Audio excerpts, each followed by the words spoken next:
Assalamualaikum warahmatullahi wabarakatuh. Selamat pagi teman-teman. Halo teman-teman yang di balik layar.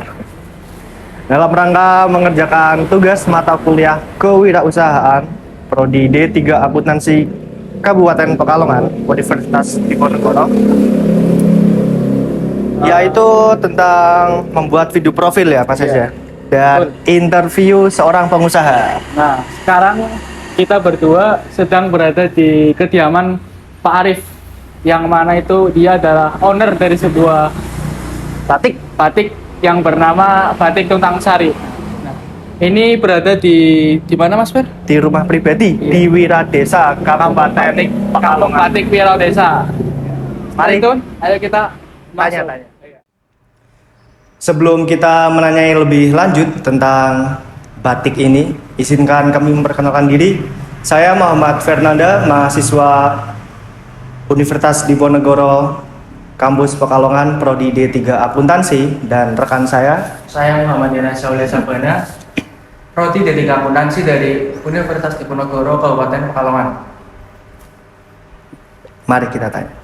Selamat pagi, Selamat Pak. pagi, Pak. Mari. pagi. Oh ya, Sebelum memulai lebih lanjut, Pak Arif boleh mulai perkenalan awal mula berdirinya bisnis Batik Tuntang Sari ini. Ya, perkenalkan saya Muhammad Arif Aburiza. Batik kami namai Batik Tuntang Sari. Batik ini berdiri tahun 2009. Batik ini alhamdulillah berdiri pada saat batik diakui oleh UNESCO sebagai hak warisan benda milik Indonesia. Jadi alhamdulillah Batik Tuntang Sari dengan rintisan dan kualitas pekerjaan yang berkualitas alhamdulillah bisa diterima di pasar. nah Pak Arif, kalau boleh tahu iklannya tuh yang dilakuin Pak Arif dan timnya, promosinya tuh gimana? Untuk promosi itu ada beberapa hal ya, untuk berkaitan dengan produk. Yang pertama pameran atau eksibisi, kita digandeng atau diinisiasi dari Desperindak atau Kementerian Perdagangan atau dari mitra-mitra binaan, atau kita mandiri untuk pameran di beberapa tempat seperti halnya di Jakarta, di Surabaya, dan di Bali. Itu adalah momentum untuk memperkenalkan produk-produk kita. Nah, Batik Tuntang Sari kan udah dari 2009, berarti sekarang 2022, kurang lebih 13 tahun berdiri. Kendala-kendala yang dihadapi ketika membangun Batik Tuntang Sari itu gimana Pak? Kendala pertama adalah yang sudah jelas kita hadapi semua pengusaha adalah market, pemasaran. Pemasaran itu yang harus kita optimalkan dan kita istilahnya harus kita usahakan pertama dia di marketnya. Kalau kendala untuk diproduksi adalah kendala di mana pembatik-pembatik kita khususnya di Kabupaten Pekalongan adalah semakin langka orang-orang yang mau benar-benar fokus di pekerjaan pembatik. Itu yang menjadi kendala. Kalau bisnis Batik Tuntang ini merupakan bisnis keluarga atau milik sendiri, Pak?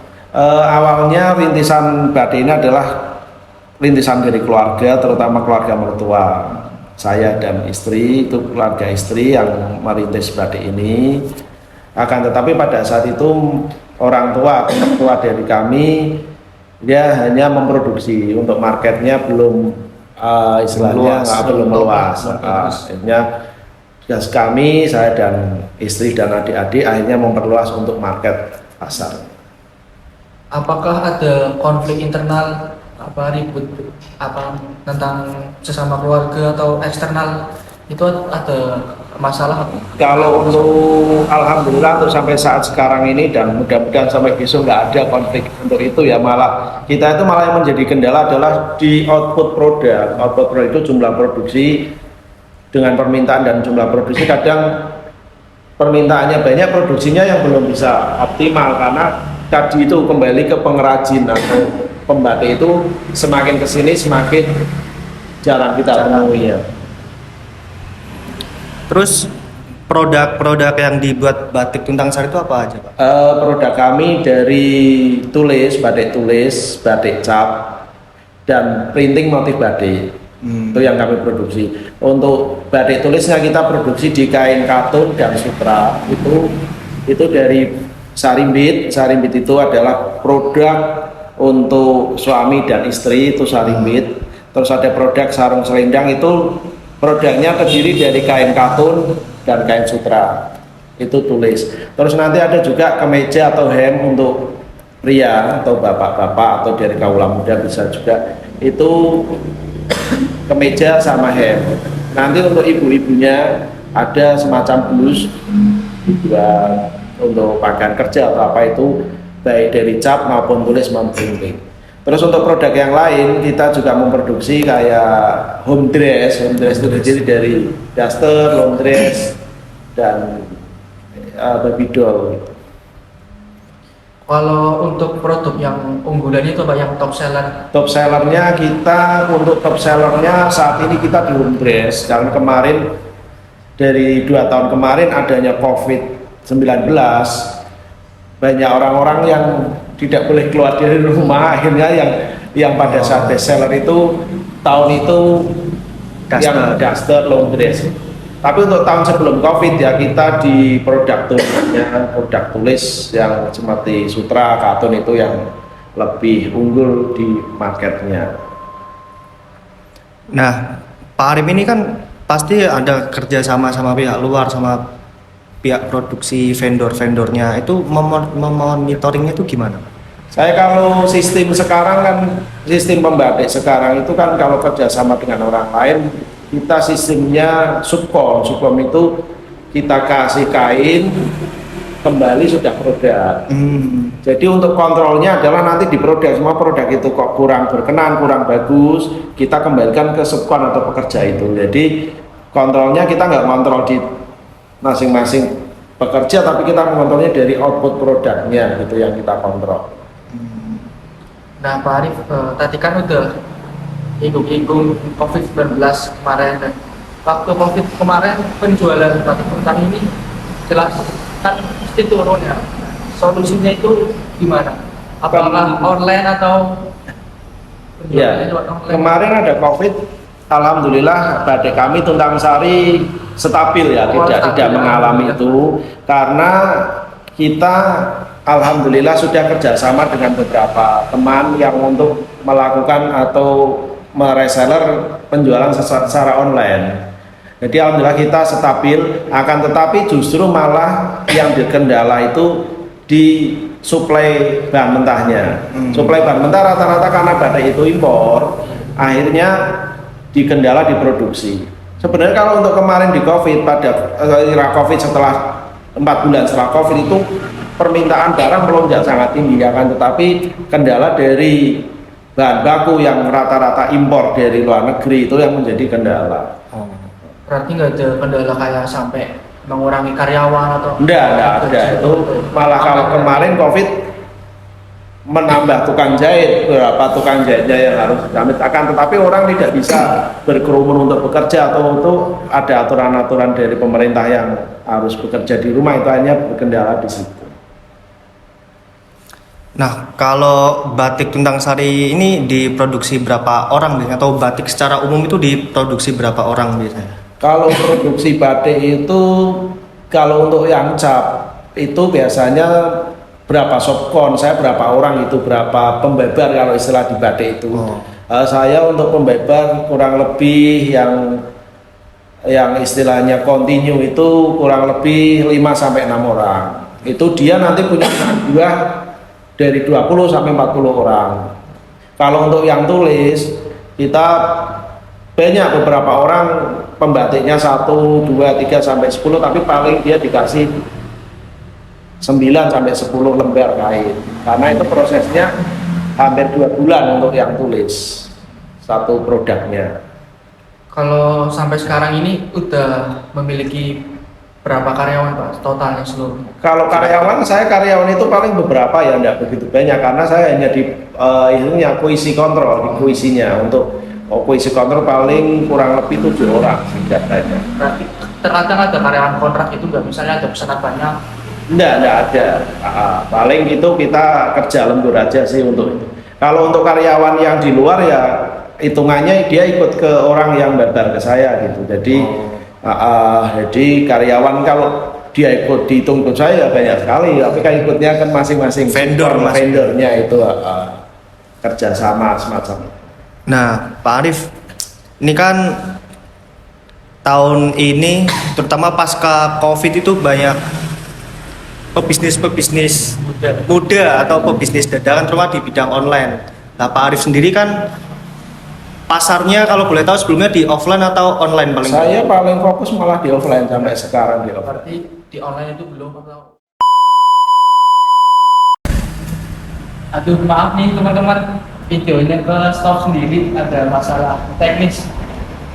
Kita lanjut. Berarti Pak Arif tadi kesimpulannya bahwa pengusaha-pengusaha lain yang bisnis online sama sekali nggak mengganggu stabilitas Batik Tuntang Sari. Ya sebenarnya kan kita sebagai pengusaha itu harus memandang positif segala sesuatu yang bisa kita ambil hikmahnya, bisa kita ajak kerjasama dengan mereka-mereka yang berbisnis online. Bisa kita belajar, bisa kita tiru sistem-sistem mereka untuk market online. Nah, untuk saat ini Batik Tuntang Sari kedepannya ada rencana buat memasarkan via Shopee, Lazada mungkin atau membuka cabang ini iya di luar kota. Kalau untuk rencana online tetap kita rencanakan karena itu adalah peluang yang sangat bagus. Untuk buka cabang saya kira belum dulu karena kita udah beberapa tempat kita sudah kerjasama dengan beberapa toko ya.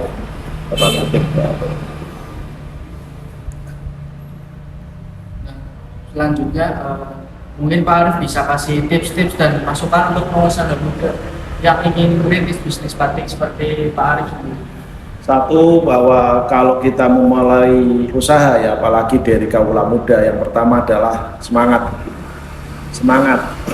untuk belajar bagaimana kita sebagai insan yang diberi pengetahuan, insan yang diberi kelebihan dari Tuhan, kita optimalkan dengan pengetahuan atau knowledge untuk memulai usaha. Itu kalau kita sudah mulai, sudah terjun, sudah action, nah kita tinggal nambah akselerasi pasar, akselerasi jaringan, akselerasi yang lain seperti permodalan dan lain. Awalnya adalah kemauan dulu, semangat, kemauan, niat. Kalau kita udah niat, udah mau, insya Allah semua daya dukung itu akan datang ke kita sendiri. Tinggal nanti pengembangan bagaimana branding produk kita brandingnya dengan media sosial, dengan media elektronik atau media seperti surat kabar atau apa itu, nanti itu akan mendatangkan istilahnya nilai tambah dari produk saudara-saudara itu sendiri. Terakhir. Menurut Pak Arif, batik itu apa sih bagi Pak Arif? Batik adalah kehidupan. Ya. Kehidupan yang memberi nilai tambah bagi kita, memberi makna, memberi nilai kesempatan bagi orang-orang yang berkreasi, orang-orang yang membutuhkan tambahan nilai tambah dari ekonomi, dari sosial, dari budaya, itulah batik.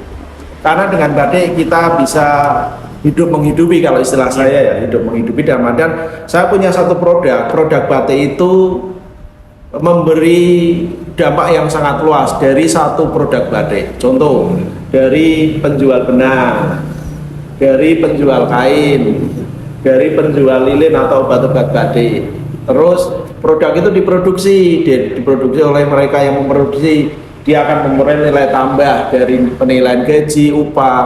Produk itu jadi saya paketkan, saya antar, memberi nilai tambah dari ekspedisi. Dan saya sebagai seorang pengusaha alhamdulillah dapat laba dan dapat untung. Itulah yang makanya sangat berkaitan dengan kehidupan batik. Apalagi ada nilai sosial budaya di batik itu sendiri, menjadi ciri khas bahwa batik itu asli Indonesia.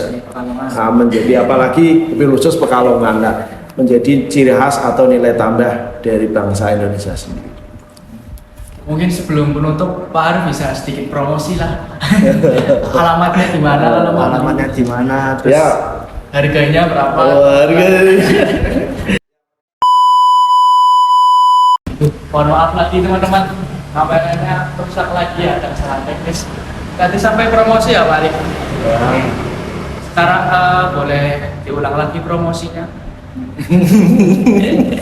perkenalkan kami dari Batik Tuntang Sari yang beralamat di Kepatian Kampung Batik Wiradesa.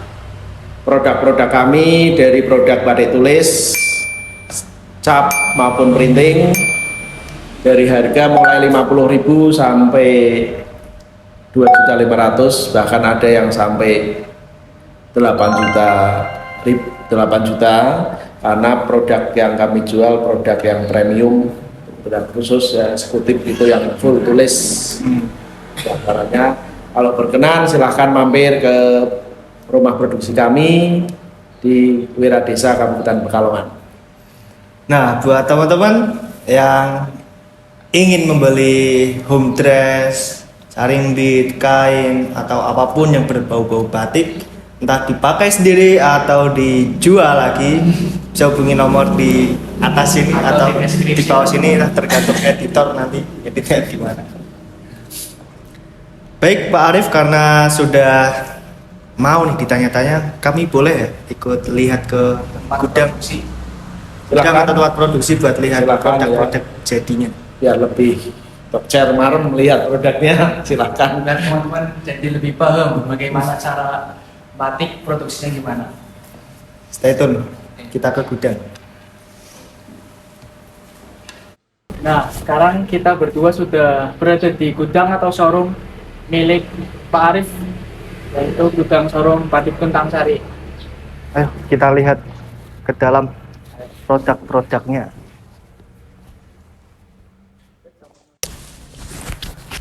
Oke teman-teman, sekarang kita sudah berada di dalam showroom atau gudang Batik Tuntang Sari. Sekarang kita bersama Pak Arif dan kita akan sedikit mereview produk-produknya. Pak Arif ini di gudang produk apa Pak Arif?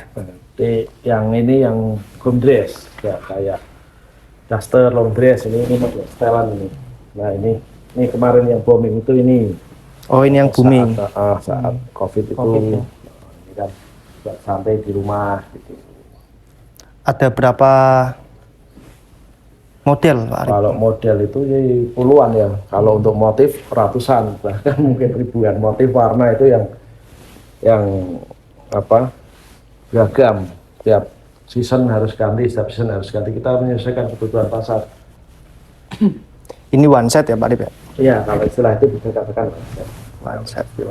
kalau di istilah kita sebagai produsen setelan, ada setelan 3/4, setelan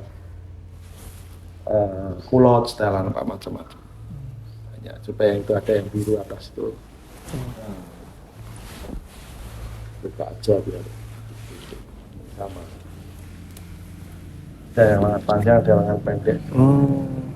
Ini berarti batik cap atau Ini cap, kalau ini yang cap. Sama kalau yang tulis di sebelah ada sendiri. Kalau batik cap itu khusus buat daster apa produk Iya, lain? kadang produk kain katun juga ada untuk yang kemeja hem ada cap. Oh, Tinggal kita mau main di mana, mau main di apa di kain untuk daster atau long dress atau untuk kemeja hem gitu aja. Gantung pemilihan aja. Untuk motif nanti kan beragam, untuk warna beragam juga. kalau untuk ini sendiri kisaran berapa Pak? Ini harga kisaran 85.000. Udah satu set berarti Nah, satu set. bahan apa ini Pak Arif? Ini kain santung kalau istilahnya di sini, kalau untuk di apa istilah di itu yang sama sih, namanya santung super A. Adem ya Pak Arif kalau dipakai ini ya? Nah, untuk itunya cewek-cewek, ini untuk cewek-cewek. 85.000. Kisaran 85 sampai 110. teman-teman barangkali ada yang mau ini ya buat cewek-cewek. atau mau jadi reseller? Dan anak juga ada, tapi di itu Manikan ada. Oh iya.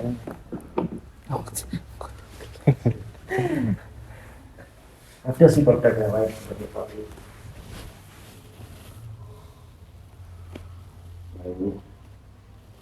Oh, ini long dress. set dress. Oh, set Ibu-ibu dress. biasanya, ya kaum muda ada juga sih. Biasanya ibu muda. Berarti ini untuk ibu apa? Maaf yang lagi hamil. Ada atau- kalau yang lagi hamil ada, yang menyusui ada. Ini kalau Oh, ini ada. bisa untuk menyusui ini, bisui ini, bisui ini. Nah ini. Oh iya. Iya. Ya, para latih ibu-ibu. Ibu yang bisui ya. Sesuai dan ibu-ibu yang lagi Ini isi. sama 85.000 juga ya? Ini KL lebih murah ini 70-an 5 lah, 75.000. 70 aja teman-teman. Bahannya sama santung. Sama, prosesnya aja yang Prosesnya bentuk beda. model sama ininya, warna motifnya yang beda sama warnanya, terus proses modelnya yang beda. Baik teman-teman, kita sudah melihat salah satu contoh produk batik cap atau produknya yang home dress ya Pak Arif. Ya, Setelah ini kita akan melihat yang batik tulisnya teman-teman. Stay tune. Nah teman-teman, sekarang kita sudah berada di gudang batik tulis ya, bener Pak? ya yang prosesnya tulis. Ini contohnya teman-teman.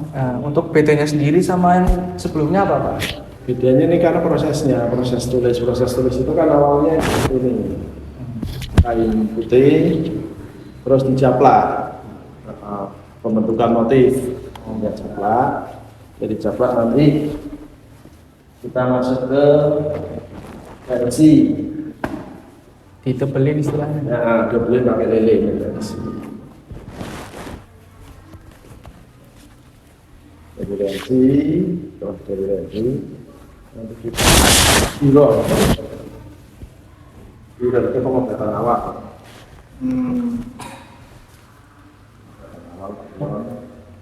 Itu nanti jadi produk. Berarti untuk proses pembuatannya lumayan lama ya Pak? Iya kurang lebih 2 bulan. 2 bulan per. Basic satu aja. Kalau satu kain itu biasanya berapa baju? Satu baju. Satu baju. Satu baju. Kan awal dari itu nanti dimensi, dari dimensi nanti pewarnaan pasti terus jadilah produk itu kalau itu udah dijahit nanti.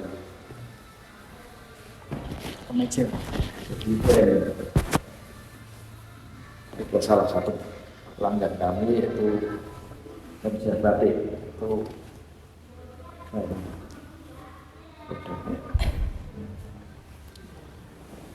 Ini teman-teman.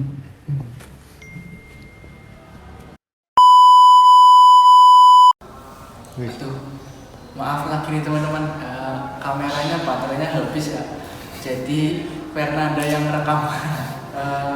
Ini buat terakhir aja closingan buat Pak Arif. Boleh monggo kata-katanya sepatah dua kali. Tidak ada kata ya untuk mahasiswa, sahabat mahasiswa, teruslah belajar penuh semangat. Untuk menjadi pengusaha sangatlah mudah, asal ada kemauan, ada kreativitas, dan pantang menyerah. Insya Allah akan menjadi pengusaha sukses. Semangat untuk masa depan yang lebih baik. Kemauan ya teman-teman dan niat. Mungkin ini saja ya cukup sampai di sini wawancara dan kunjungannya ke Pak Arif. Saya ucapkan terima kasih sebesar-besarnya. Semoga bisnis Pak Arif ini sukses ke depannya, semakin untung lah. Semoga bisa buka cabang di luar. Dan online-nya semoga semakin jalan, semakin jalan. Terima kasih ya Pak Arif. Sama. Sekian teman-teman dari wawancara saya dan Fernanda. Semoga teman-teman semua terhibur dan termotivasi. Wabillahi taufiq wal hidayah. Wassalamualaikum warahmatullahi wabarakatuh.